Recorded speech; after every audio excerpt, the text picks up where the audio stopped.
Hello বন্ধুরা, তোমরা সবাই কেমন আছো? আজকে সকালবেলাটায় নন্দিনীকে দিয়ে স্টার্ট করলাম। এই যে নন্দিনী আমার খেলা করে, আর এই দেখো তোমার দিদি সবজি কাটতে বসেছে। এইটা হচ্ছে তোমার কাকুর শাক, ইউটিউবে সার্চ করলেই দেখতে পাবে।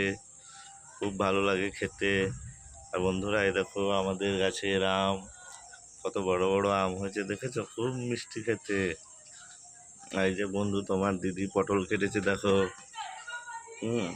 শাক, বেগুন, আলু কেটে নিয়েছে। করলা আলু ভাজা করবে তোমার দিদি এই দুটো কড়া লাগিয়েছে তাড়াতাড়ি রান্না করবে বলে। আলু করলাগুলো তোমার দিদি আজ ভেজে নিচ্ছে একটা কড়াইতে, আর একটা কড়াইতে আলু পটলগুলো ভেজে নিচ্ছে। আর দিদি তোমার খুব ব্যস্ত আছে, তাই দুটো কড়াতে রান্না শুরু করে দিয়েছে। আজ প্রচণ্ড রোদ, এই রোদ যে কবে যাবে বন্ধুরা, কি করে যে বলি। তোমার দিদি রোজের মতনই খুব সুন্দর সুন্দর করে রান্না করে, হলুদ নুন সবই দেয়, সেটা তোমরা দেখতে পাচ্ছ নিজের চোখে। আর কি বলবো বন্ধুরা, এত গরম, রান্নাঘরে ভিডিও করা খুব দুর্দায়। এবার দিদি অনেক সাপোর্ট করে তাও আমাকে। রান্না যখন চলতে চলতে তোমাদেরকে আরেকটা জিনিস আমি দেখাতে নিয়ে যাবো। সেই জিনিসটা তোমাদেরকে ঠিক বলবো, তার আগে রান্নাটা হয়ে যাক। আলু পটলগুলো হয়েছে, এই দেখো মশলা কাটার জন্য তোমার দিদি পাত্রে একটা নিয়ে নিয়েছে। এদিকে এই দেখো পেঁয়াজ টমেটোও নিয়ে নিয়েছে। 5 ফোড়ন দিয়ে দিল তোমার দিদি কড়াইতে। রান্নাটাই নর্মালি হবে। শাকটা কিন্তু দারুণ খেতে, তোমরা ট্রাই করে দেখবে, খুব সুন্দর লাগে খেতে। এই শাক খেলে বলে খুব ভিটামিন হয়। এই জন্য আমার দিদি মিক্সিতে করে পোস্ত বেটে নিচ্ছে।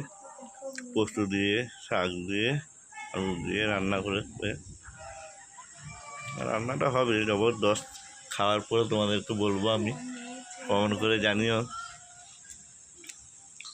ভালো লাগলে তোমরাও করবে রান্নাটা। শাক খাও বন্ধুরা, শাক খাও, মাছ মাংস। এই দেখো মাছ বলতে বলতে মাছ বাজার থেকে নিয়ে এসছিলাম। আজ বাবা মাছ নিয়ে এসছে বাজার থেকে। সেই মাছের আজ ঝাল হবে সরষে দিয়ে। এই দেখো আমার ছেলে মুড়ি নিয়ে এসছে, ওর বন্ধুকেও সাথে করে নিয়ে এসছে। আমাকেও বলছিল বাবা তুমি খাবে, একসাথে মেখেছে, আমাকেও দিবে। ওর বন্ধুও দুজনে মিলে বসে আছে, খেলতে যাবে। তার মাঝে তোমার দিদি আবার মিক্সিতে মশলা বেটে নিচ্ছে। মিষ্টিটা একটু ফেটে গেছে বলে তোমার দিদি খুব বিরক্ত হয়ে পড়ছে। মাছগুলোকে হলুদ লাগিয়ে দিয়েছে তোমার দিদি। এগুলো মাছগুলোকে ভাজার পালা। এদিকে তোমার পোস্ত আর শাকটা হয়ে গেছে। মাছও তোমার দিদি চাপিয়ে দিয়েছে, ভাজা হয়ে গেল। মাছগুলো খুব টাটকা মাছ ছিল আজকে, তাও ছোটো ছোটো, পেটি বার করতে পারিনি। ওড়াতে পেঁয়াজ দিয়ে দিয়েছে। রান্না একদিকে পেঁয়াজ মশলা কষছে, একদিকে ভাজা হচ্ছে। লোকে বলবে বাবা দশ দুগ্গা। এদিকে পেস্টটাও মিশিয়ে দিল তোমার দিদি। মাছগুলোকে একটু পরে দিয়ে দিবে বলছে। মাছগুলো ভাজা হলে, মাছগুলো দেখো লাল লাল ভাজা হয়ে গেছে।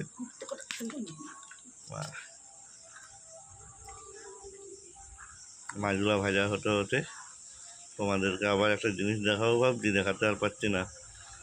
এদিকে পটল আলুর পোস্ত দিয়ে একটা কোরমা বানাবে।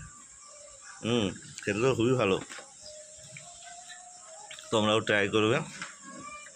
মশলা আবার রেডি করছে তোমার দিদি, কাল থেকে বলেছে একটা তরকারি একটা রান্না হবে, অত তরকারি করতে পারবে না। এদিকে আলু পটলে জল বেরিয়েছে দেখো প্রচণ্ড। এদিকে মশলা রেডি মাছের জন্য। নাকে মশলায় কাশ্মীরি মরিচি দিয়ে দিল। মশলার কালারটা দারুণ হয়েছে, খুব সুন্দর। মাছগুলো এবার দিয়ে দেবো আস্তে আস্তে করে। মাছগুলো সবই দিয়ে দিলাম, কারণ আমাদের পরিবারে অনেক লোক তো, সব মাছই আমরা একটা প্রত্যেক দিনের মাছ প্রত্যেক দিনই খেয়ে নিই। মাছগুলো কথা কথা হয়ে গেল, দেখতেই পাচ্ছ বন্ধুরা। ওইদিকে আমার নন্দিনী দেখছি কাঁদছে, নন্দিনীকেও আনতে যেতে হবে। নন্দিনীকে ওর দিদি নিয়ে আসতে দেখতে হবে তোমরা একটু করে। এই দেখো নন্দিনী ওর দিদি চলে এসছে। ওর দিদি তো খুব লজ্জায় মরে যায়। নন্দিনী দেখেছো সবসময় আমার পিছনে পিছনে দেখে কি করে। এই দেখো মাছের ঝালও সুন্দর হয়ে গেছে। মাছের ঝাল রেডি, এদিকে পটল আলুর জলটাও কমে কমে এসছে। তোমার দিদি প্রস্তুতি পাই দেখো। নন্দিনী আবার ঠাকুর ঘরে কি করে, একাই খেলাধুলা করে। ওর দিদির সাথে ঠাকুর পুজো দেয়। ওর দিদি দেখো ঠাকুর পুজো দিচ্ছে আমাদের গপু ভাইকে। আমাদের গপু ভাইকে রোজ পুজো দিতে হয়, ওর দিদি দেয়। গপু ভাইকে চান টান করিয়ে দেয়। গপু ভাইকে দেখো রেডি করে দিয়েছে। গপু ভাই একদম রেডি। আর আমাদের মহাদেব, মা লক্ষ্মী সবাই আছে, সব ঠাকুরকে পুজো করতে হয়। মাথার উপরে ঠাকুর থাকা ভালো। নন্দিনী এদিকে জল খাবে বলছিল, দেখেছো জল খেয়ে কি অবস্থা, জোর জল খেয়ে নিচ্ছে। আচ্ছা বন্ধুরা, টাটা।